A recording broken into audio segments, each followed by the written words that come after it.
was a story that happened during our secondary school days, and I want to share it with you people so that you will laugh with me. But before then, revamp this week with me. Nigeria, wherever state or whichever state you are in, I'm available and ready to give you that amazing look that you desire on your wig and you want your wig to look like. Remember, I deliver nationwide. All right, let's dive into the story. So during our secondary school days, I attended a boarding school that is somewhere around Nsukka. So there was this evening that normally we used to go for night class around 10 p.m. and everybody will go back to the hostel once it's 10 p.m. We used to go for night class 7 p.m. then we'll go back to the hostel 10 p.m. So that particular day we had a very important project to do. That project was an English project, so we stayed all through the nights. We were supposed to be reading and we were doing the project. Guess what? We didn't know when the time got to 12 o'clock and we were still in the class. So people in the hostel, we are looking for our set, like the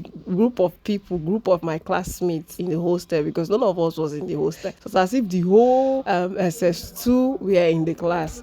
So we're in the class now. No, it was SS1, sorry. We're in the class then. All of a sudden we had a shout. Hey, who are these people in this class? Fear enter everybody body. The disciplinarian came inside and gave us punishment. Told all of us to kneel down. That why will all of us will be outside? Why do we have to be outside by this time of the day? That we are supposed to be sleeping because it's lights out. Everybody, we didn't know what to say, because that project we were supposed to submit it the next day. So they chased everybody back to the hostel. So we went back to the hostel. As we went back to the hostel, guess what, guys? We were punished in our respective hostel, and we were told that the next day our punishment is going to continue. We said no problem, and thank God before the whole thing started happening, we already completed our project. So while we were preparing for class the next day, which is normally 8 p.m. for our night class normally, we got to night class, and guess what? The DP, which is the disciplinarian, came inside and gave all of us punishment again. Told all of us to kneel down, hands up, face the roof, and make sure that we are kneeling down, because if he gets information that we are not doing the punishment the way she gave us, that we are going to be in serious trouble. We obeyed her like the good student that we are. But we knelt down from 8 o'clock a.m. down to like almost 10 p.m. Everybody was getting tired.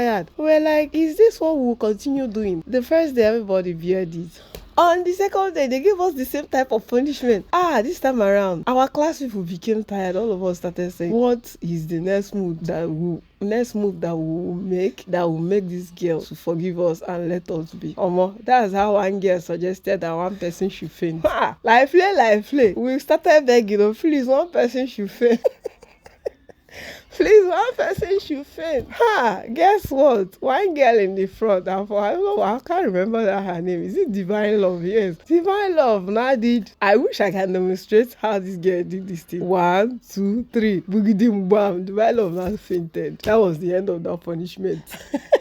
And everybody started running to sick bay to carry people that are fainting. People started fainting like continuously. It was funny, but it's no longer funny, because serious fainting started to happen. And guess what? Everybody was running helter-skelter. The prefect that gave us the punishment started regretting her life. Why did she get to this extent of giving us this punishment? And guess what? It was not just a class. It was the whole of SS2. Guys, you need to see this day. It was a lot of chaos. Thank you for watching. And bye. Make sure you follow and like, comment, and share your thoughts for part 2 of this story. For now, bye guys.